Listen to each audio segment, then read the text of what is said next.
está atingindo o ponto que eu quero desenvolver agora, este mundo líquido. Primeiro, acontece como o conhecimento, como aconteceu com tudo, que a fé está customizada. Significa que cada pessoa adapta a si. Agostinho diz com toda clareza que a pessoa que seleciona da Bíblia o que quer e rejeita o que não quer, acredita em si e não na Bíblia. E esta é a regra de hoje. Olha que Agostinho não conheceu o que acontece hoje. Essa é a regra de hoje. Você é católico? Sou. Então o Papa é infalível. Não, eu não acredito nisso. Maria é virgem. Ah, não, essa parte eu não concordo. Você é contrário à pílula anticonceptiva? Não, eu sou a favor da pílula. Não, você acha realmente que é pecado, por exemplo, isso e aquilo? Não, isso não. Então, meu filho, o que você é? Já que nenhuma das crenças católicas é sua, mas é a customização da fé. Não, a igreja diz isso, eu vi na Bíblia, mas eu acho que é assim. Essa é a autoridade contemporânea. O eu se sobrepõe a tudo. Ah, eu sou católico, mas eu gosto de acreditar na reencarnação. Bem, o Papa Pio IX definiu como heresia a reencarnação. Mas como vocês podem... Não, mas o Papa é o Papa, eu sou eu, e eu acho... Ou seja, eu não estou pensando que alguém deva ser dogmático ou não. Não estou pensando se alguém deva acreditar ou não, ser fiel à linha da sua igreja, adventista, presbiteriana, luterana, católica ou da comunidade judaica. Eu estou pensando como eu customizo a fé, como eu adapto ao meu interesse. O Deus do século XXI é, de todos os períodos da história, o Deus mais pessoal e subjetivo. É o meu Deus. Não é o nosso. Ele é o menos autoritário e o menos exigente. Ninguém acredita que será condenado. Isso é uma característica brasileira. A Veja fez uma longa pesquisa. Ninguém acredita que vá para o inferno. Na Idade Média, as pessoas tinham quase certeza que seriam condenadas. Hoje, ninguém mais vai para o inferno. E a pesquisa da Veja incluiu presídios e políticos. Ninguém vai para o inferno. Quando eu era criança, na aula de catequese, o padre Alexandre, em São Leopoldo, falava da visão das crianças de Fátima que caíam no inferno como folhas de outono. E a gente se assustava, eu pelo menos me assustava. O inferno está fechando as portas por falta de candidatos. Todos se acham dignos do paraíso. Essa é uma característica contemporânea. A fé se customizou e Deus me entende. Deus me entende. Bandidos, gente, fazem o sinal da cruz antes de assaltar. Isto é uma característica específica nossa. Temos um certo panteísmo, ou seja, é um Deus diluído em todos os lugares, um animismo panteísta, e a subjetividade, é o meu Deus. Eu rezo do meu jeito, do jeito que eu gosto, nas ocasiões que eu acho importantes. Eu irritei uma vez uma colega de avião, que eu pego muito, porque pela primeira vez na vida, o ano passado, 2 anos já, foi agosto, o avião arremeteu em Congonhas. Eu nunca tinha passado por isso. Ele tenta pousar, não consegue. E vai de novo. E você testa a força do esfíncter anal. Não, você testa a sua consciência intestinal num grau alto. E ele vai fazendo aquele esforço sobre aquela área que a TAM tentou fazer o mesmo e não conseguiu. Você sobrevoa aquela área. Então é aquele momento, eu, fiel a uma certa ideia ainda de ser gaúcho, fingi tranquilidade. Lendo o meu livro. A senhora do meu lado fazia sinais da cruz ferozes, né? De tudo que é tipo ortodoxo, com 3 dedos, meio satanistas de baixo para cima, fazia todos os sinais da cruz possíveis. E aí o avião estabiliza, você solta, verifica se está tudo bem, e ela me perguntou, o senhor não reza? Eu disse, olha, a senhora já rezou, a área mínima de proteção me inclui, né? Eu estou do lado dela. Deus não vai matá-lo, não? A ideia, ela me olhou com olhares terríveis. Eu gosto de dizer essas coisas, né? Num avião ano passado, uma senhora deu aquela tremida e me disse, minha Nossa Senhora Aparecida. Eu disse, olha, padroeira da aviação é Nossa Senhora de Loreto. Não reze para a entidade errada, né? Você vai pedir Nossa Senhora Aparecida, não é o departamento dela, ela rejeita, o avião cai. Nossa Senhora de Loreto. Guardem a palavra. Nossa Senhora de Loreto. Bem, o panteísmo e a subjetividade vêm junto com infantilização. Esse tipo de mensagem de um Deus infantilizado, entre o cafona e a infância, entre o kitsch e a teologia, é hoje dominante. A ideia de Deus é um Deus infantilizado, não é à toa que a expressão Papai do Céu está em alta. Nada de Deus de sofrimento, nada do Deus da Sexta-feira Santa. A procissão do Senhor morto não é mais, a dor, a paixão segundo São Mateus, do luterano Bach, é vista pela beleza artística, não mais pelo conteúdo. É o Deus infantilizado, é o Deus meio cafona que vem sempre ao meu encontro de braços abertos. O Cristo juiz, o Cristo de Mateus 25, o Cristo condenador, o Cristo do fim do mundo está em crise. O Cristo salvador, a soteriologia, a salvação divina está em ascensão. As imagens dizem sempre: este carro pertence a Jesus, creio em Deus, até o Porta dos Fundos tem um videote que Jesus vem reclamar o carro. Já que você disse que esse carro é de Jesus, Jesus vem levá-lo embora. A adaptação da mensagem religiosa à mensagem de propaganda é outra característica notável deste mundo. A ideia de que eu devo manifestar publicamente, muito mais importante que eu manifeste na camiseta, no carro e no adesivo, do que eu viva qualquer preceito evangélico. Ou seja, aquele motorista que está escrito, esse carro pertence a Jesus, ou tem o peixe, sim, um dos símbolos mais antigos do cristianismo, e hoje de pertencimento a uma igreja específica, também fura o sinal vermelho. E vai. Ou seja, esse carro pertence a Jesus, mas o motorista continua demoníaco, absolutamente demoníaco. A base disso é que a religião hoje tem que ter uma mensagem clara e pessoal. Faz sucesso o padre, o pastor, o pregador, o rabino, inclusive, que fale de cura e prosperidade. E não traga às pessoas a dimensão trágica da existência. A relação é individual, não rezo mais pelo país. Eu rezo sempre por mim e pela minha família. E, finalmente, ela é sempre positiva. Padre, pastor, rabino, mulá islâmico, que fale muito em compromissos, em obrigações e outras questões, perde público. Eu tenho que ser positivo. Essa é uma imagem de um pintor famoso e que faz esse Jesus pop. É uma imagem clássica do coração de Jesus. É um Jesus do século XVIII para o XIX, essa imagem, mas foi aqui adaptada a uma linguagem pop. Jesus com um coraçãozinho na cara. Não é ruim nem bom, o historiador não faz isso. Isto é apenas uma infantilização customizada da imagem de Jesus. Não é menos fiel, já que não temos nenhuma imagem de Jesus. Não é menos fiel à imagem original, mas é uma customização de um Buddy Christ, de um Cristo legal, que me entende sempre, que está sempre ao meu lado, que não estabelece obrigações. Nós temos hoje, como em tudo, inclusive na lei, uma religião dos meus direitos e nunca dos meus deveres. Isso vale para a Constituição brasileira, isso vale para a religião também. Ser cristão significa que Jesus me protege, óbvio. Mas também significa que há um conjunto de obrigações baseadas nesse compromisso. Isso está embaixo. Jesus amigo, Jesus protetor, Jesus Buddy Christ, Jesus legal, é hoje uma marca. Jesus é o meu melhor amigo. Jesus simpático, Jesus handsome, bonitão, estendendo a mão, é o meu melhor amigo. O Jesus da cruz está embaixo. No Congresso Brasileiro existe um crucifixo.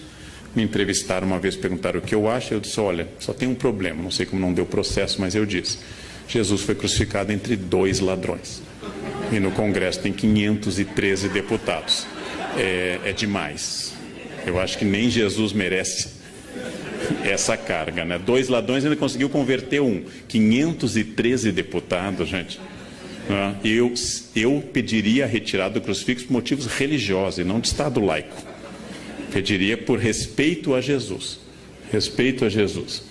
Outro traço da crença atual é que ela tem que ser o mais catártica, ou seja, a palavra catarse, palavra aristotélica, o mais cheio de energia, missa animada, seja ela carismática, seja ela um culto neopentecostal. Mesmo naquele protestantismo que é o limite entre o protestante histórico e o pentecostal, que é o batista, há um bom culto, é aquele culto animado. Erguei as mãos, dai glória a Deus, canta, anima.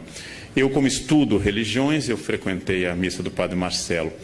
Eu recomendo aos senhores, porque é um caso muito interessante, mas tem que ir logo, porque não dá para ir na terceira idade, você não tem energia, você não chega ao credo, porque senta, levanta, grita, rodopia, não dá. É uma missa para jovens com boa capacidade aeróbica, capacidade, porque ele é animado. O cara animado é aquele.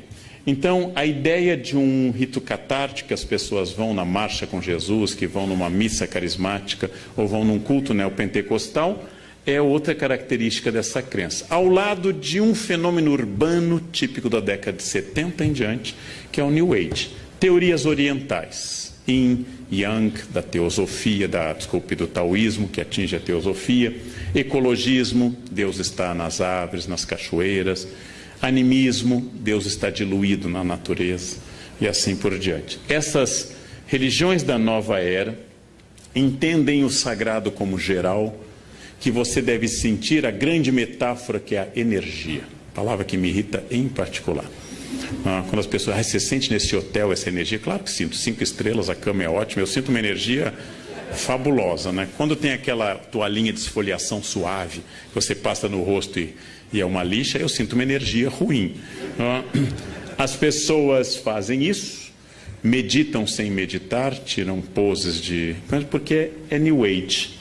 A influência da astrologia, do I Ching, da angelologia clássica, ou seja, da parte da teologia que estuda os anjos, do tarô, de símbolos de boa proteção, de incorporação de elementos de outras religiões, por exemplo.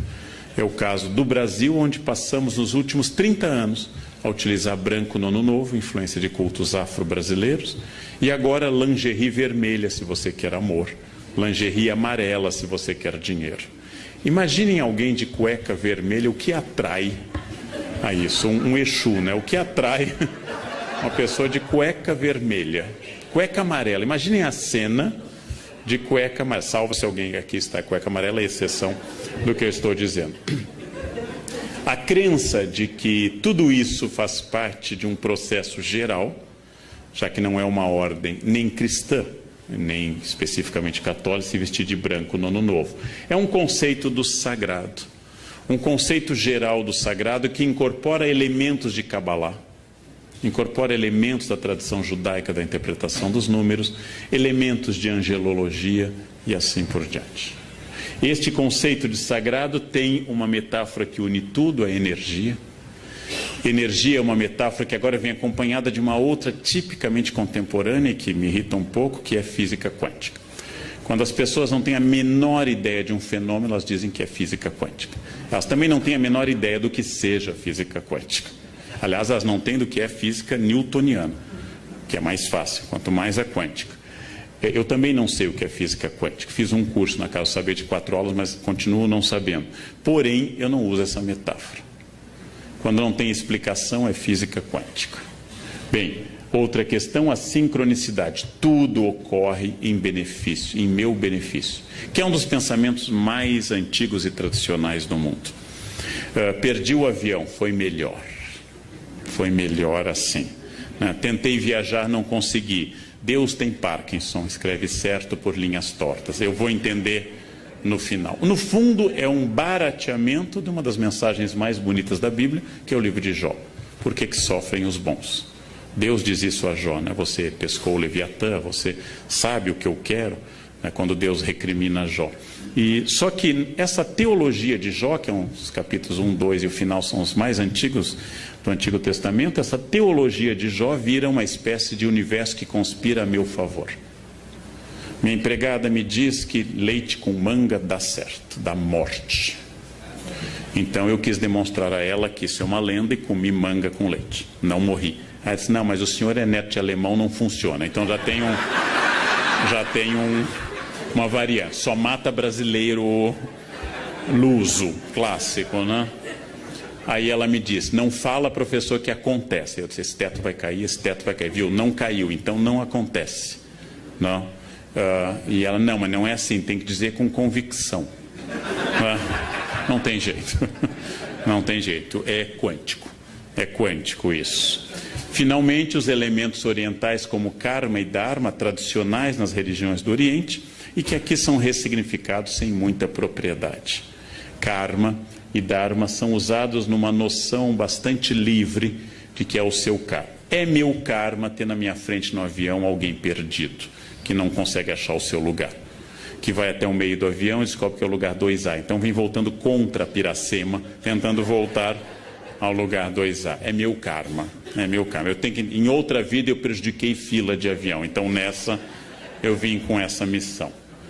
E acima de tudo, uma ideia até um pouco perversa que doença é fruto do pessimismo e da amargura. Pessoas azedas têm câncer. Pessoas para baixo têm câncer. E aí eu lembro, Madre Paulina, padroeira no Brasil contra o câncer, era uma pessoa super para cima e morreu com câncer. Madre Teresa de Calcutá não era azeda e teve câncer, entre outros problemas. A ideia de que o otimismo cura tudo, você tem que ser para cima, você tem que ser animado, é uma ideia infantil. É uma ideia de crianças de fase pré-operatória. Se eu pensar, acontece. E o pensamento cria tudo. É um pouco idolátrico esse pensamento. É o clássico pecado de substituir o Criador pela criatura. Ou seja, a ideia que as partes práticas das religiões, como o islamismo, que eu estou dando um curso neste momento na Unicamp, diz com grande clareza, especialmente o islamismo sufi: confie em Allah e amarre seus camelos com firmeza. Essa é a parte prática. Inácio de Loyola dizia: reze como se os homens não existissem e trabalhe como se Deus não existisse. Essa é uma forma um pouco moderna e prática, mas isso aqui é um pouco infantil. O que você está fazendo? Eu estou pensando muito positivo. É um pouco problemático isso. Há uma nova consciência que mistura conceitos indígenas, culto à natureza, chás, maconha, ayahuascas, ervas e assim por diante. Essas pessoas fundem num sincretismo contemporâneo essa crença. Eu vou dar um exemplo que eu visitei e não conhecia ela. Quando eu fui a primeira vez, ela já tinha falecido. Mas a tia Neiva é uma ex-caminhoneira que fundou perto de Brasília o Vale do Novo Amanhecer, onde as pessoas se vestem com roupas egípcias, incas, católicas. E ela já faleceu, e aqui está a tia Neiva com seus mentores, que são entidades indianas e indígenas. E também católicas. E aqui estão as pessoas que eu fotografei no Vale do Novo Amanhecer, vestidas com roupas ora ciganas, ora que elas atribuem que seja da época de Jesus e assim por diante. Essa comunidade é gigantesca. Então muita gente vai para lá e segue. Essa é uma customização fabulosa, que vem acompanhada nas cidades de um outro fenômeno, a teologia da prosperidade. Substituindo talvez a teologia da libertação, que pregava uma análise sociológica de base provavelmente de materialismo dialético, surge uma ideia de que Deus, ao abençoar, traz a prosperidade pessoal. São os cultos que eu frequento bastante para fazer anotações, em que se diz, por exemplo, se eu conheci Jesus e eu saí do Serasa. Eu estava longe de Jesus e eu estava com a conta no vermelho. Agora eu conheci Jesus, eu comprei um Corolla, já temos uma casa em Tramandaí e nós vamos em breve fazer uma viagem até Bariloche, a gente vai ver neve. Essa ideia de que Jesus acompanha a prosperidade econômica, contrária à tradição de que a pobreza nos aproxima de Deus e a riqueza nos afasta, essa teologia da prosperidade faz muito sucesso. Faz muito sucesso. Deus quer não apenas seu bem-estar espiritual, óbvio. Deus quer não apenas a sua saúde, mas Deus quer também a sua prosperidade material. E esta é uma novidade. Ela começa na década de 70 aproximadamente, com os textos do atual bispo Edir Macedo, e depois se espalha por vários cultos e atinge várias percepções cristãs em particular. Quando eu digo isso, em nenhum momento eu estou dizendo que isso é errado. Eu sou historiador. Bom, então eu estou pensando por que em determinado momento, ao invés de Deus estar ao lado dos pobres, Deus começa a valorizar a classe média em ascensão. Amando os pobres, mas mirando na classe média em ascensão. Todo discurso de fé contemporâneo inclui uma ideia clara, que é a ideia da exclusão da dor. A exclusão da dor. Eu acabei de fazer, faz um ano, um longo trabalho junto a um dos médiuns mais famosos do Brasil, que é João de Deus. E é uma das coisas mais fascinantes que eu fiz na minha vida. A cidade inteira se veste de branco. E vão lá com problemas e com doenças, e vem gente do exterior. E tem até um documentário, John of God. Não? E as pessoas fazem, e ele diz: mantenha a quimioterapia, mas confie na minha mediunidade. Bom, é fascinante isso. É fascinante, é uma expressão fascinante de um homem, é um fazendeiro, é um homem que tem fazendas, mas é quase analfabeto. É um homem tosco, mas com carisma extraordinário. É extraordinário e as pessoas realmente acreditam e elas sentem a energia do local. A fé atual é muito midiática. Me refiro aqui à extraordinária missa ocorrida em Copacabana, com a primeira viagem do Papa Francisco à América Latina. Houve uma surpresa geral. A missa deveria ter sido num outro lugar. No mês mais chuvoso no Rio de Janeiro, escolheram um lugar que tinha pântano. Foi uma escolha, não é fácil fazer esse tipo de escolha, tem que pensar muito. Tem que pensar muito. É pegar um mês de chuva em Porto Alegre e fazer na Ilha da Pintada um campo para fazer uma... Conseguiram. Aí transferiram para Copacabana. A missa atraiu muita gente. Francisco começava a revelar seu extraordinário carisma e sua simpatia. E este milagre, que é um Papa argentino simpático, é um milagre absoluto, absoluto. É a maior prova. São Malaquias diz que ele é o último Papa, né? São Malaquias profetiza todos os 168 Papas seguintes até o atual, Francisco, né? E os brasileiros vão para o juízo final com esse sorriso, né? A igreja sobreviveu a tudo, mas pegou um argentino, acabou, né? O fim do mundo acabou. Que bobagem, que bobagem. Mas essa fé midiática, esta fé de grandes eventos, Marcha com Jesus em São Paulo, grande evento evangélico, o Círio de Nazaré, o maior evento católico do Brasil em número de participantes, a Missa do Envio, que encerra essas Jornadas Mundiais de Juventude, que devem tanto a João Paulo II, a Bento XVI e também agora Francisco, eles são movimentos muito impactantes. Eu diria que, ao contrário do século XIX, quando Nietzsche anunciou que Deus estava morto, quando os liberais anunciaram a morte iminente de Deus, que os liberais estão mortos e Deus vai bem. Deus vai bem. Essa é uma velha piada universitária. Deus está morto, assinado Nietzsche. Embaixo, Nietzsche está morto, assinado Deus. Ou seja, uma velha piada. Se há 50 anos, que era um período muito mais conservador, como eu acabei de falar para a revista Isto É, há 50 anos havia poucas emissoras religiosas de rádio e de televisão. Hoje eu tenho que ter cuidado, porque praticamente só tem emissoras religiosas. Logo, em plena modernidade líquida, Deus aparece como uma boia, uma segurança, uma referência permanente. E o futuro da religião hoje é mais brilhante do que a gente poderia dizer na década de 60. Na década de 60, o cardeal Vicente Scherer tinha acabado de inaugurar um grande seminário em Viamão, esperando uma explosão de vocações, e as vocações despencaram. Muita gente achava que a igreja fecharia por falta de candidatos. Isso mudou. Isso mudou. Ainda há carência de vocações, mas isso mudou. E as igrejas evangélicas se capilarizam com muita rapidez e também mudou este quadro. Há mais gente religiosa em 2015 do que havia em 1980. Há mais gente religiosa. Há um efeito enorme nas periferias do Brasil sobre a questão de drogas e de álcool, da presença religiosa. São pessoas que passaram a viver isso. Em prática, eu diria que, como todo mendigo até hoje pede uma esmola pelo amor de Deus e agradece que Deus lhe abençoe, que os discursos religiosos continuam tendo muito sentido semântico e prático na nossa sociedade. Como nós enfrentamos, como disse que Thomas, problemas estruturais sociais, como nós continuamos com problemas estruturais, sociais, culturais e econômicos, o discurso religioso continua muito significativo dentro deste vazio. Dentro deste vazio contemporâneo que tem uma imensa dificuldade em estabelecer referências, nessa velocidade que eu fiz toda a primeira parte acelerada, as mensagens continuam com sentido. Dando um curso uma vez sobre tradução de hebraico na Unicamp, eu lembrei que, veja uma metáfora que perdeu totalmente sentido, que é belíssima, mas perdeu sentido. As metáforas agropastoris da Bíblia. O reino de Deus é semelhante ao grão de mostarda. Eu sou a videira, vós sois os ramos. O que significa para um ser humano urbano nascido no centro de Porto Alegre? Aquele que acha que uma galinha é uma Knorr viva, ou seja, que nunca teve contato com a natureza, que não tem ideia do que seja um grão de mostarda. Para ele, mostarda é um potinho que existe no supermercado. Eu poderia mudar, pegar o Salmo 23 ou 22 da Vulgata. O Senhor é meu pastor, nada me faltará.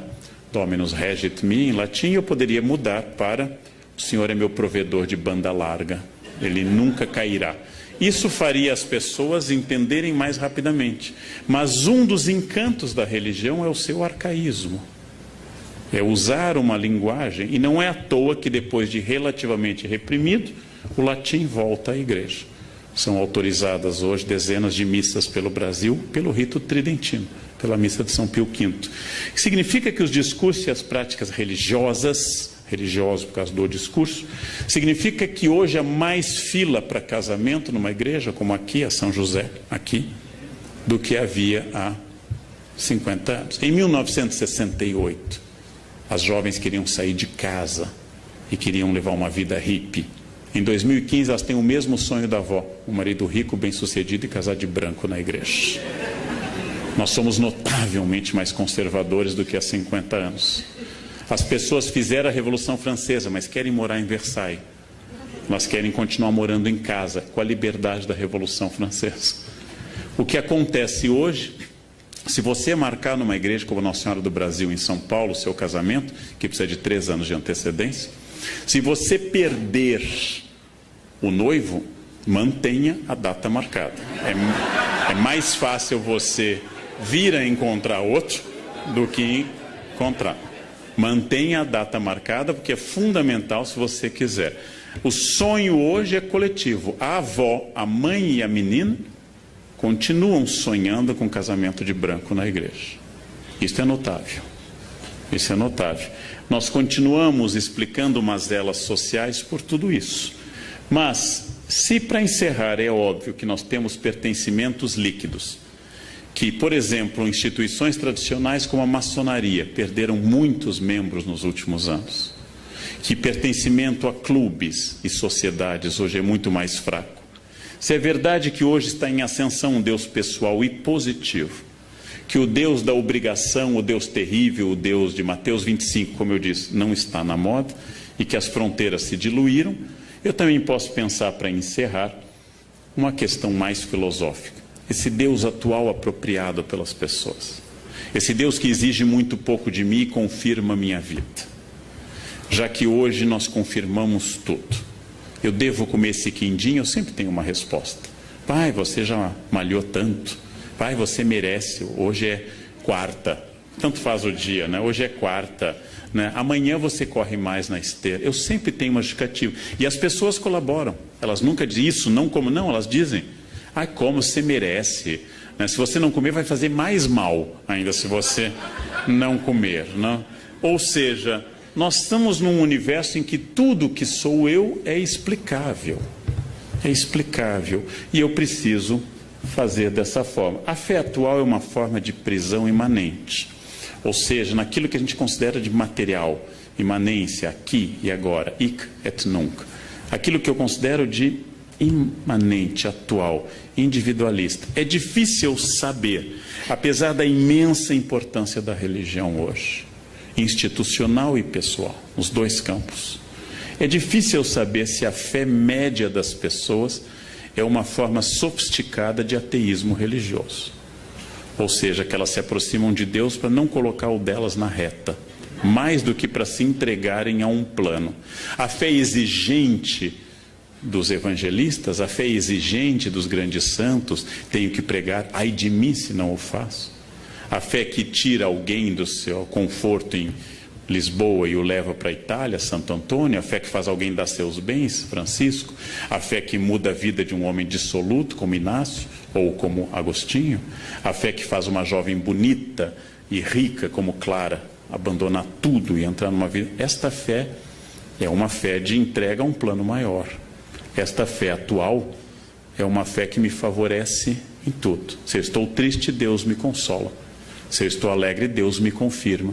Se eu tropecei, Deus me ampara. E se eu tenho metas, Deus me leva a elas. Similar ao tratamento que muita gente dá ao seu cachorro. Ele está sempre ao meu lado. Fica feliz quando eu volto. Claro, você dá a ração. Ele associa a sua chegada à comida. A felicidade dele é total. É alguém que lhe ama profundamente. Vem aquele velho teste. Coloque sua mulher no porta-malas do carro e no outro um cachorro. Deixe 3 horas e abra e veja a reação. Aí você vai saber quem lhe ama de verdade. O cachorro que você colocou vai ficar super feliz que você abriu o porta-malas. As mulheres raramente interpretam isso como felicidade. O que significa isso? É mais uma vez essa contradição que eu trabalhei ao longo da minha fala. É possível que nós estejamos num dos momentos mais religiosos da história humana. Haja vista a grande quantidade de manifestações, associações, instituições, congressos, etc. É possível. E é possível que uma parte desta nova religiosidade tenha a ver com a imersão de um homem líquido, que dá muito pouca importância a algo que não lhe favoreça. E eu diria, não sendo religioso, que o maior desafio dos religiosos hoje é cristianizar os cristãos.